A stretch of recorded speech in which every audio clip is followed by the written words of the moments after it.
Hello दोस्तों, स्वागत है आपका साहित्य मार्ग यूट्यूब चैनल में। आज की कहानी है प्रीति की चाल। एक दिन कुछ युवतियाँ गांव के कुएं पर पानी भर रही थी।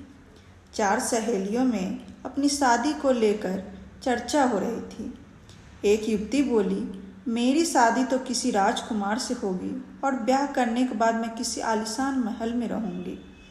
मेरे पिता मेरे लिए जरी और गोटे के किनारे वाले शादी का खूबसूरत जोड़ा लेने शहर गए हैं। उसे पहनकर मैं तो बिल्कुल राजकुमारी लगूंगी। दूसरी सहेली कहाँ पीछे रहने वाली थी। वह बोली, मेरे पिता मेरे लिए ढेर सारे सोने चांदी के बर्तन और महंगे कपड़े, मिठाई और चॉकलेट लाने वाले हैं। वे ये सब चीज़ें मुझे दहेज में देंगे। इसी तरह तीसरी सहेली ने बताया, जानती हो मेरे पिता मुझे देने के लिए कीमती गहने और ढेर सारे उपहार लाए हैं।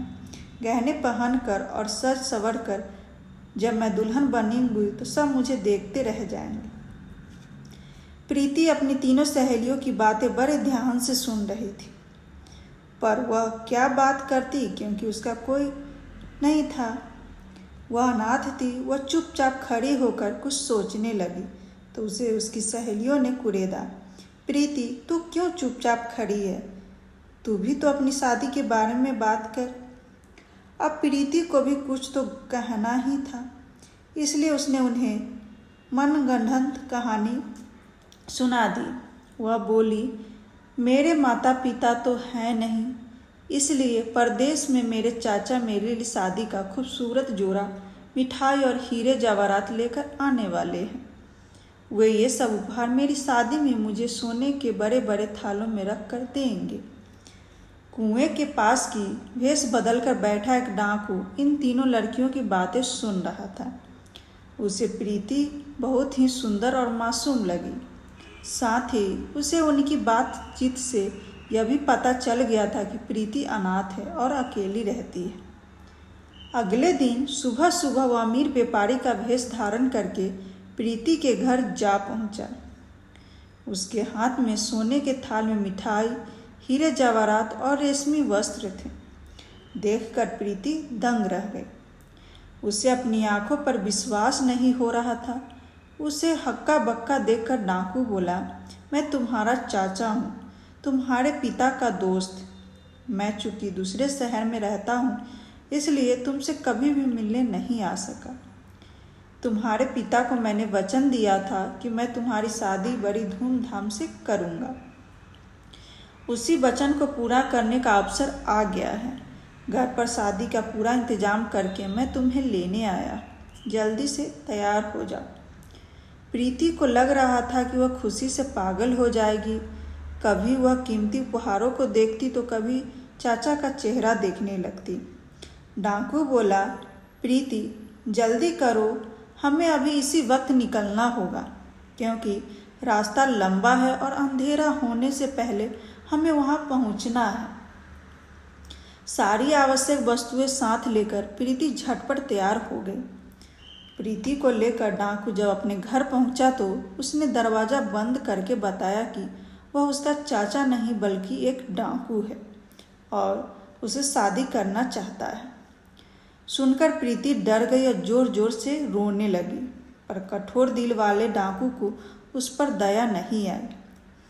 वह प्रीति को अपनी बूढ़ी माँ के पास बिठाकर शादी की तैयारी करने के लिए वहाँ से चला गया। डाकू की माँ प्रीति के घुटने तक लंबे और घने बालों में हाथ फेरते हुए बोली, बेटी तुम्हारे बाल तो बहुत ही सुंदर है, तुम इतने अच्छे बालों को देखभाल कैसे करती हो?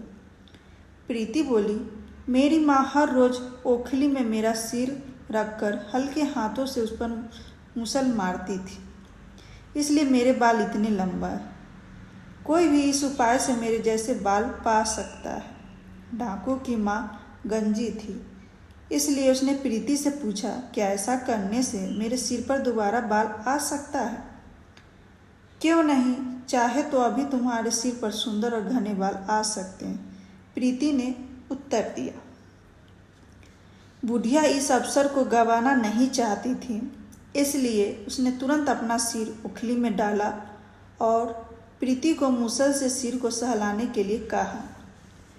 जैसे ही बुढ़िया ने उखली में सिर रखा, प्रीति ने जोर से उस पर मुसल से वार करके बुढ़िया का काम तमाम कर दिया। फिर उसे दुल्हन का जोड़ा पहनाकर कुर्सी पर बिठा दिया। उसका मुंह घूंघट से ढककर प्रीति ने उसके सामने चरखा रख दिया। फिर वह कमरे का द्वार बंद कर वहां से निकल गई। रास्ते में उसने दूर से डाकू को आते देखा तो तेजी से घर की ओर जा रहा था। घर पहुंचकर उसने दुल्हन के भेष में बैठी स्त्री को देखकर समझा कि वह प्रीति है। उसने कई बार उसे पुकारा, पर जब कोई उत्तर नहीं मिला तो वह गुस्से से आग बबूला हो गया। उसने पास पड़ा चक्की का पाट उठाकर उसके सिर पर दे मारा। दुल्हन बनी बुढ़िया को देखकर उसके होश उड़ गए। उसे लगा कि उसके हाथों से उसकी माँ की हत्या हो गई है। वह माँ को वहीं छोड़कर बदहवास सा सीधा प्रीति के घर की ओर चल पड़ा। प्रीति जानती थी कि डाकू उसे ढूंढता हुआ उसके घर तक अवश्य पहुंचेगा, इसलिए वह अपनी सहेली के घर जाकर छिप गई। कई दिनों तक वह डाकू से छिपती रही, पर यह क्रम आखिर कब तक चलता। इसलिए एक दिन हिम्मत करके वह अपने घर लौट आई। रात को वह अपनी चारपाई पर लेटी हुई थी कि तभी वहाँ डाकू अपने 3 साथियों के साथ आया। प्रीति को पहले से ही इस बात का अंदेशा था, इसलिए उसने अपने बिस्तर के नीचे बचाव के लिए तेज धार वाली चाकू रखा हुआ था। डाकुओं को देखकर प्रीति ने ऐसा नाटक किया मानो वह गहरी नींद में है। यह देखकर डाकू बहुत प्रसन्न हुआ। उन्होंने वहां बैठकर पहले शराब पी, फिर नशे में लड़खड़ाते हुए डाकू ने अपने साथियों से कहा कि प्रीति की चारपाई उठाकर उसके घर से ले चलो। यह कहकर वह कमरे से बाहर निकलकर खड़ा हो गया। डाकू के साथी जैसे ही प्रीति की चारपाई के पास पहुंचे, प्रीति ने एक एक कर तीनों के पेट में चाकू उतार दिया। उधर डाकू कुछ देर तक बाहर अपने साथियों का इंतजार करता रहा, पर जब वे बाहर नहीं आए तो वह स्वयं अंदर गया। तीनों साथियों के खून से लथपथ शव देखकर डाकू वहां से डरकर भागा। प्रीति हाथ में चाकू लिए उसके पीछे थी।